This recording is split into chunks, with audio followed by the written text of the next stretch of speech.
if it were happened somewhere else, we would have been conscious there, and it's just kind of like, whoops, this happened.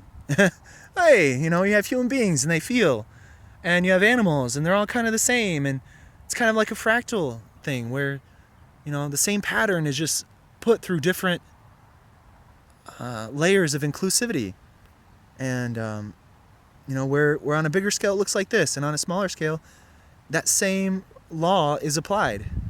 That same blueprint, that same simplified code is used on all levels, like a tree.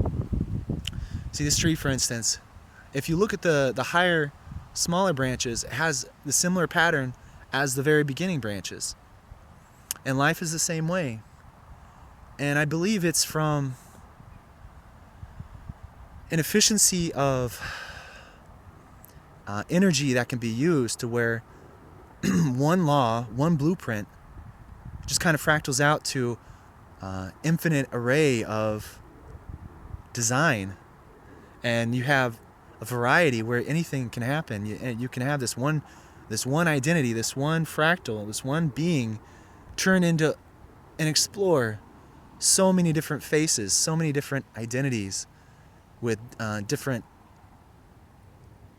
niches, different habitats, different modes of survival and expression and reproduction and creation.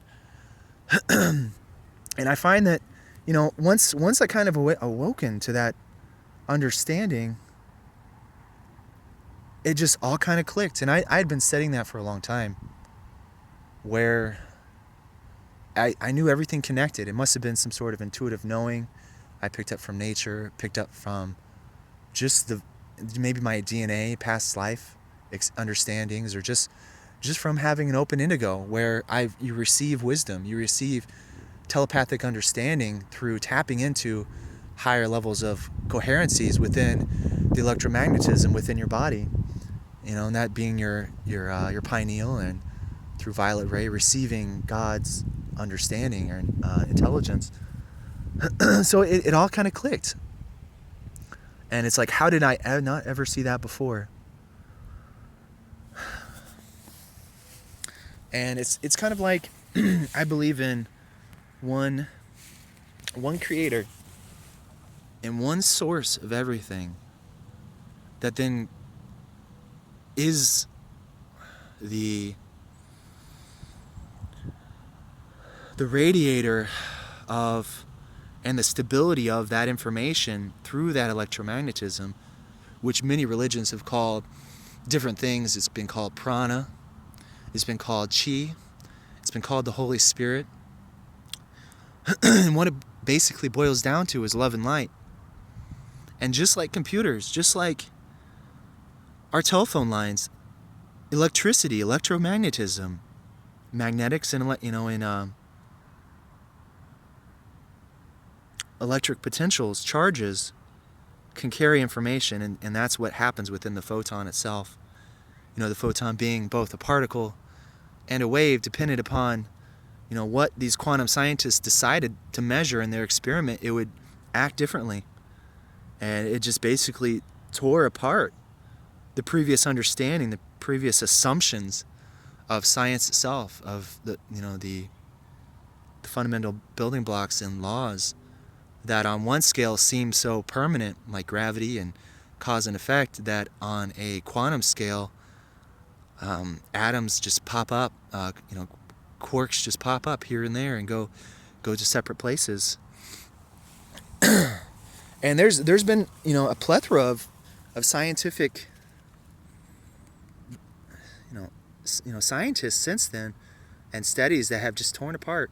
Most quantum physicists that I've read about, through Facebook posts and whatnot, they say that they believe that first they didn't believe in God, but as you get to it, you realize that there is one major consciousness that allows for all this to occur. And I believe that's the one infinite creator. And just like the sun, within light years of space, a void, practical void, enveloped within the field of this electromagnetism, that this body of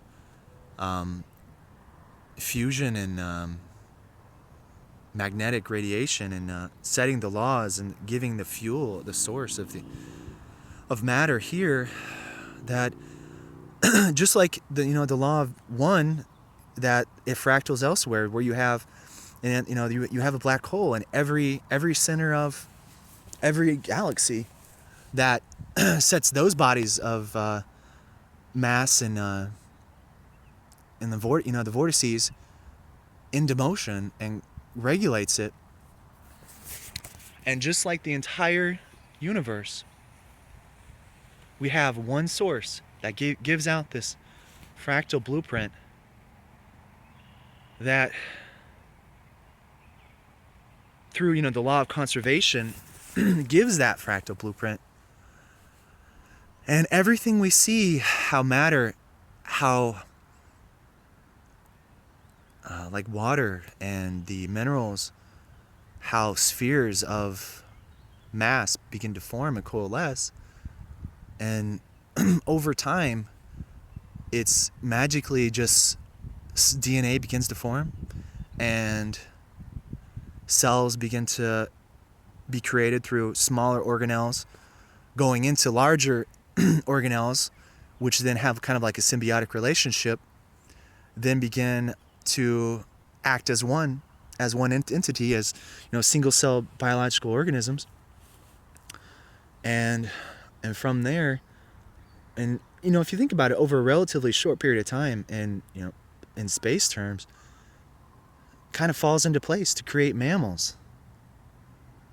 And there, in my understanding and what I have come to read and put pieces together, my own inspiration has taught me that there's a nudging, there is a path, a journey that all portions of this one fractal blueprint go through. And the paths are different, but the destination is always the same. And that in the infinite nature of the universe, that planets like this are everywhere, that life is everywhere. And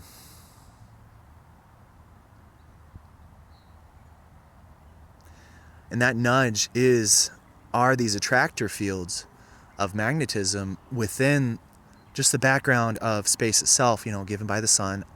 Kind of like Wi-Fi. And the sun it's within NASA understanding and stuff like that the sun does receive in-streamings from outside of the protective torus field of our solar system.